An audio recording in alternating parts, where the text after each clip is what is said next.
Salam sejahtera, terima kasih karena bersama dengan saya di Naziling Unity Channel. Isu paling hangat hari ini selain daripada isu Zara Christina, hari ini pula isu Kairina yang paling tular di media sosial ialah tentang isu bendera ataupun jalur gemilang yang terbalik.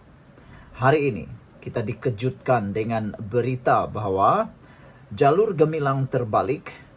Pihak polis telah tahan pemilik premis yang berkaitan. Sebelum kita teruskan ulasan yang paling panas hari ini, jangan lupa tinggalkan komen Anda dan tekan butang subscribe. Baiklah, saudara-saudara sekalian.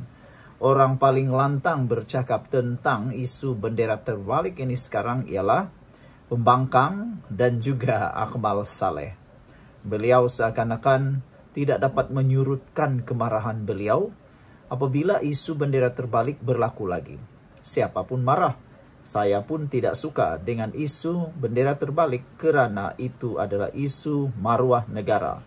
Tetapi apa yang perlu kita tekankan di sini ialah tentang keadilan dan kesaksamaan. Janganlah kerana satu orang yang buat, yang lain juga kena. Atau orang lain buat, orang lain pula tak kena.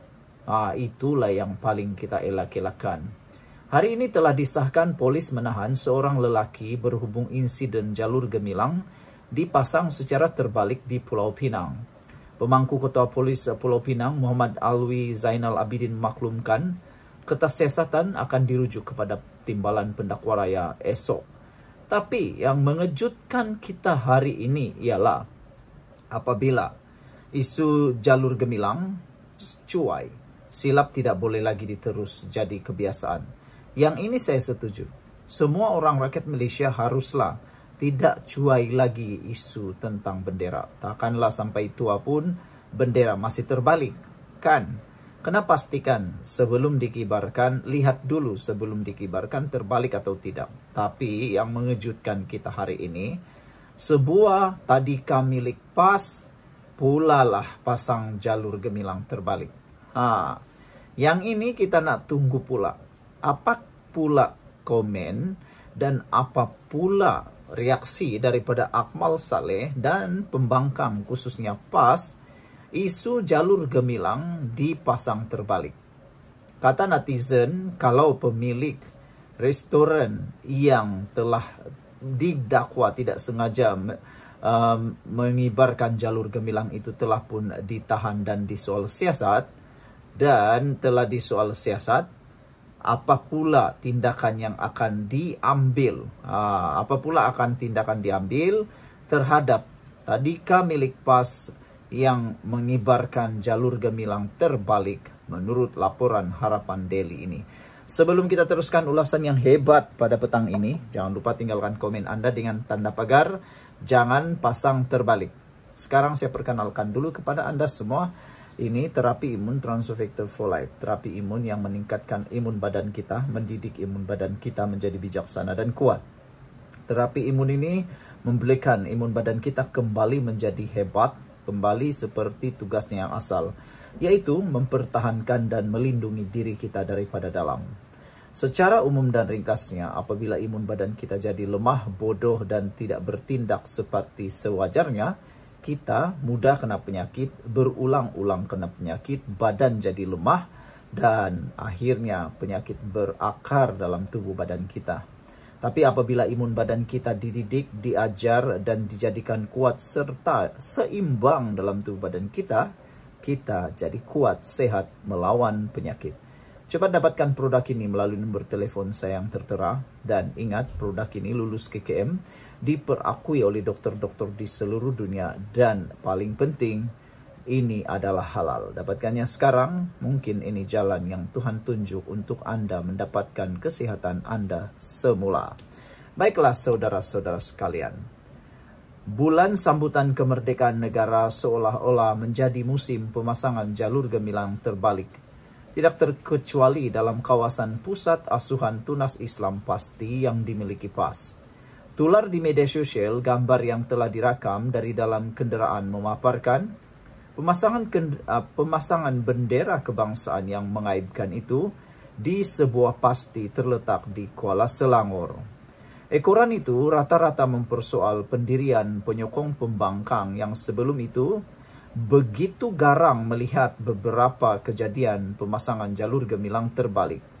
Dalam hal berkaitan, penolong setiausaha publicity DAPSY Kebangsaan Syera Ghaffar menegaskan, alasan sama ada sengaja atau tidak, kecuaian, kelelayan, ketidakpekaan atau kesilapan tidak boleh lagi terus-menerus menjadi kebiasaan dalam masyarakat apabila membabitkan jalur gemilang. Beliau menyeru semua pihak agar lebih sensitif dan peka dengan pemaparan atau pemasangan jalur gemilang yang merupakan lambang kemegahan tanah air ini. Jalur gemilang, nama bendera tanah air kita.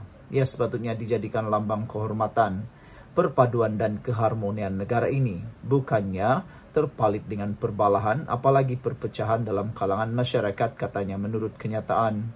Sebelum ini, kejadian pemasangan bendera lambang kedaulatan Malaysia secara terbalik juga berlaku di sebuah kedai perkakasan di Kepala Batas Pulau Pinang.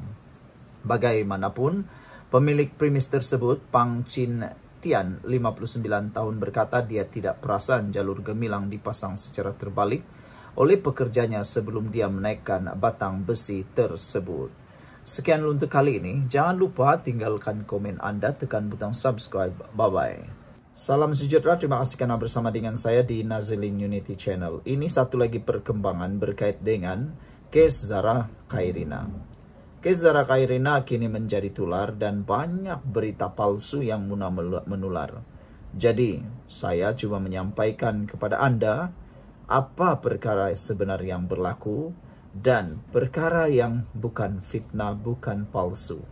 Kita ambil daripada laporan-laporan yang telah disahkan, sahih, dan daripada peguam. Jangan sesekali Anda menyebarkan berita palsu kerana itu akan memudaratkan ramai orang, bahkan akan juga merosakkan siasatan.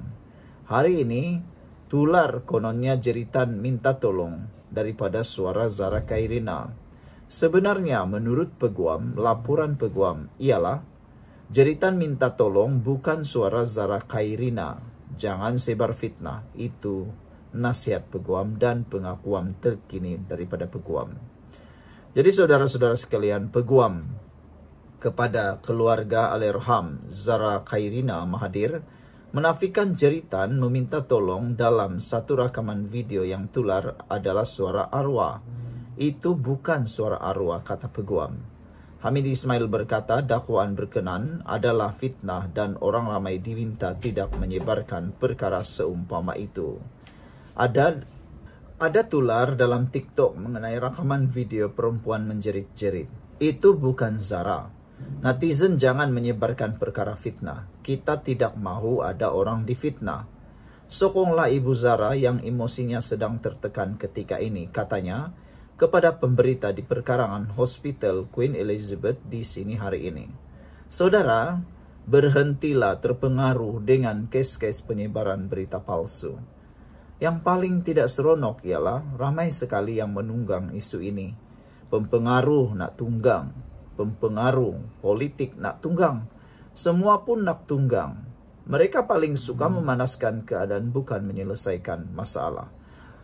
Sebelum kita teruskan ulasan kali ini, jangan lupa tinggalkan komen Anda dengan tanda pagar berhenti sebar fitnah. Sebelum itu, izinkan saya berkongsi kepada Anda semua, ini terapi imun Transfer Factor for Life. Terapi imun yang meningkatkan imun badan kita sehingga 400%.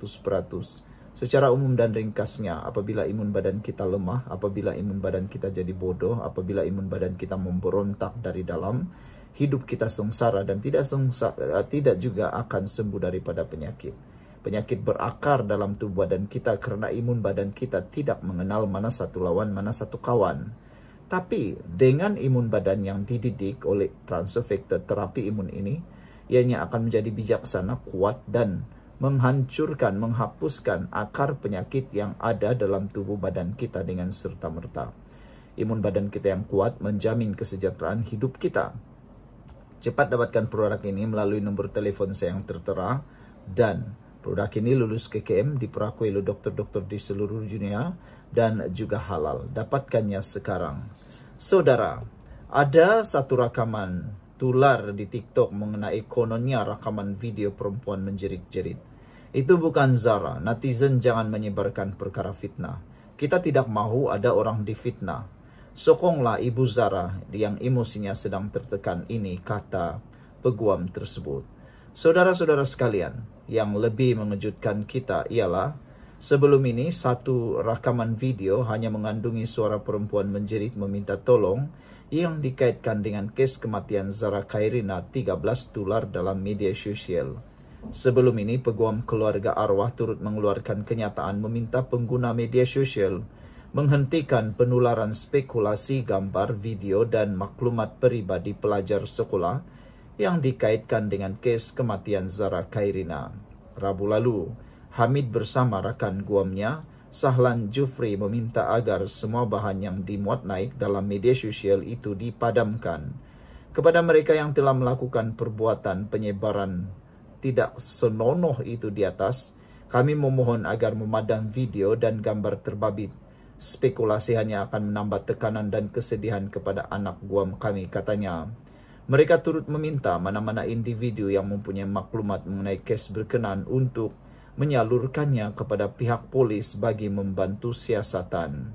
Dalam kenyataan itu, Hamid dan Sahlan menyenaraikan beberapa perkara tular mengenai media sosial dan disifatkan sebagai tidak wajar serta meminta ia dihentikan, termasuk rakaman video seorang wanita mendakwa bahwa Zara Khairina dimasukkan ke dalam mesin basuh. Semoga kes ini selesai dengan cepat dan ibu Zara Khairina juga telah pun menyatakan beliau tidak pernah mengaitkan kematian Zara Khairina dengan mana-mana VVIP. Kes Zara Khairina, peguam serahkan audio tular rakaman sebenar. Sekian dulu untuk kali ini. Jangan lupa tinggalkan komen Anda. Bye-bye.